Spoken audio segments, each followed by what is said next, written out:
Sebelumnya, Assalamualaikum warahmatullahi wabarakatuh. Perkenankanlah, kami dari kelompok 8 akan mempresentasikan analisis SWOT dari usaha kami, yaitu usaha thrifting pakaian atau baju. Kemudian anggota dari kelompok 8, yaitu yang pertama, saya sendiri, Syaiful Anam, dengan NPM 032, yang kedua, Konita Amelia Salsabila, dengan NPM 098, yang ketiga, Diarti Hana Resta, dengan NPM 113, dan yang terakhir, Vina Umi Fadlila Armayasari, dengan NPM 119.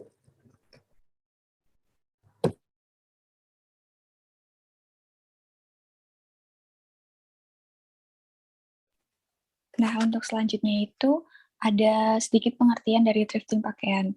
Usaha thrifting pakaian sendiri merupakan suatu usaha di mana kita menjual pakaian bebas dengan memilah pakaian yang masih layak dan berkualitas untuk diperjualbelikan lagi dengan harga yang lumayan terjangkau dari harga sebelumnya. Tujuan dari usaha ini ialah untuk menghasilkan suatu keuntungan dengan target pasaran kita itu anak muda, juga mahasiswa, yang menjadi sasaran utama dalam usaha ini untuk menyesuaikan fashion dan tren OOTD.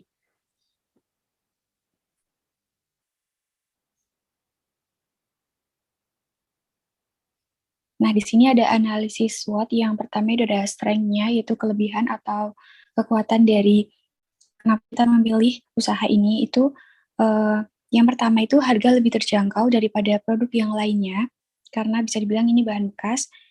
Lalu produk limited edition karena hanya sekali produksi sehingga jarang dimiliki banyak orang. Yang ketiga itu pakaiannya masih mengikuti perkembangan zaman dan tren masa kini. Yang keempat itu pakaian yang ditawarkan dapat di mix and match dengan pakaian yang lainnya.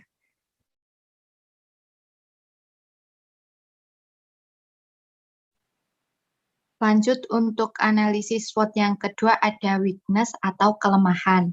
Yang pertama, pada usaha thrifting ini pakaian hanya diproduksi sekali dan satu model, sehingga bisa dianggap tidak pasaran. Untuk yang kedua, produk yang ditawarkan hanya pakaian bekas. Jadi pakaian ini bukan pakaian baru. Untuk yang ketiga, saat pembelian borongan mungkin terdapat pakaian yang kotor ataupun robek. Karena pembeliannya ini dalam satu bal, maka tidak bisa dipastikan dalam satu bal itu pakaian bagus semua. Lanjut untuk analisis SWOT yang ketiga ada opportunity atau peluang. Untuk peluang yang pertama, pesaing yang masih sedikit. Di Kota Magelang sendiri, untuk usaha thrifting pakaian ini bisa dianggap usaha baru. Jadi untuk pesaingnya mungkin masih sedikit. Untuk yang kedua, adanya media sosial untuk mempromosikan agar tersebar luas. Jadi dengan adanya media sosial, maka proses promosi akan lebih mudah dan tersampaikan lebih luas. Untuk yang ketiga, adanya kreativitas dan inovasi dalam mengkombinasikan model baju sesuai dengan tren OOTD ini. Dengan kekreatifan anggota kelompok kami, diharapkan model pakaiannya akan menarik minat pembeli. Untuk yang keempat, adanya kemajuan teknologi dalam penggunaan kamera dan aplikasi editing untuk menunjang proses pemasaran juga promosi. Untuk sekarang ini terdapat banyak aplikasi editing sehingga akan mempermudah kami dalam mengedit video maupun foto yang akan dibagikan di laman media sosial kami.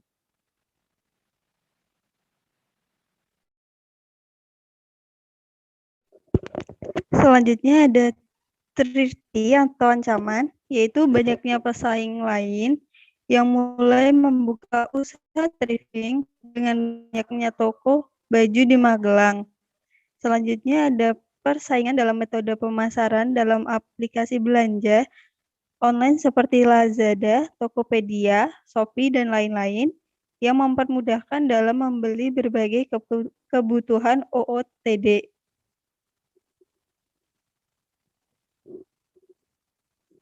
Sekian dari kelompok 8. Apabila ada kesalahan, kami mohon maaf. Billahi taufiq wal hidayah. Wassalamualaikum warahmatullahi wabarakatuh.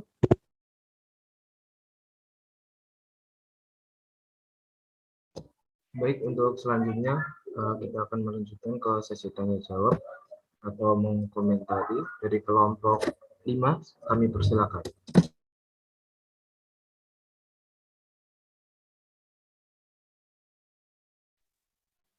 Baik, izin bertanya, apakah suara saya masuk? Ya, Mbak Alifah, masuk. Baik,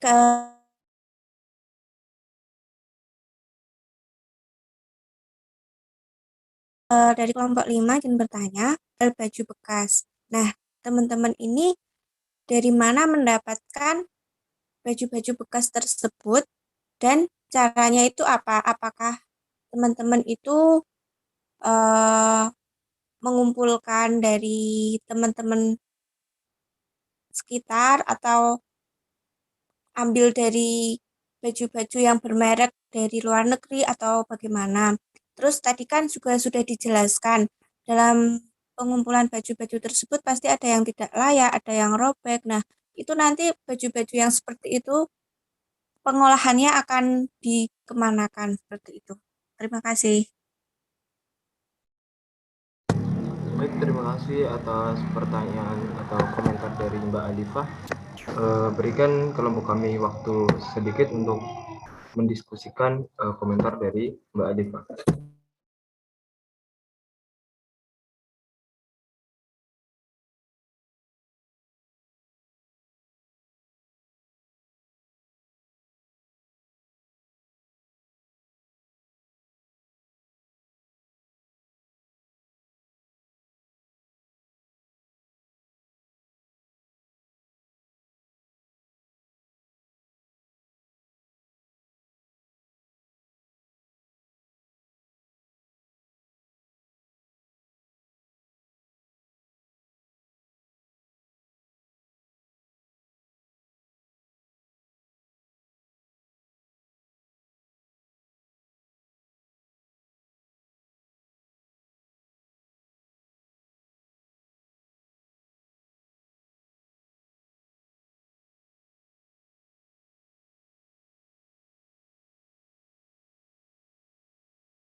Oke, baik. Izin masuk. Apakah suara saya terdengar?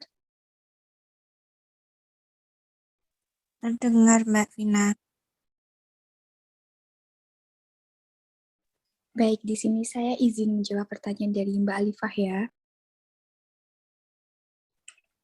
Terkait dari mana kita mendapatkan baju-baju bekas tersebut dan dengan cara apa gitu. Terus juga untuk pertanyaan yang kedua itu ada dalam pengumpulan baju-baju tentu ada yang tidak layak pakai atau jual. Lalu bagaimana dari teman-teman kita mengolahnya? Untuk menjawab pertanyaan yang pertama dulu itu kita mendapatkan baju-baju bekas dari distributor yang menyediakan paket thrift ball besar dengan cara pre-order terlebih dahulu kepada distributor tersebut. Lalu untuk pertanyaan yang kedua, ya betul, tentunya kita ketika memesan baju tersebut, kita juga memilah-milah baju tersebut dan pastinya kita menemukan baju yang tidak layak, namun tidak semua baju itu tuh nggak layak dipakai atau tidak layak dijual. Ketika ada salah satu baju yang ada nodanya, kita bisa mencucinya terlebih dahulu, tapi semua baju itu tetap kita cuci. Dan ketika kita menemukan ada baju yang sobek, ketika masih bisa dijahit, kita jahit. Dan juga kita juga memberikan keterangan atau caption di feed IG baju tersebut ketika ada minus-minus yang atau kekurangan dari baju tersebut, taruh di caption itu biar pembeli itu juga tahu apa kekurangan baju thrift tersebut sebelum dibeli. Seperti itu Mbak Alifa. Apakah jawabannya menjawab? Baik, Mbak Vina, terima kasih sudah terjawab.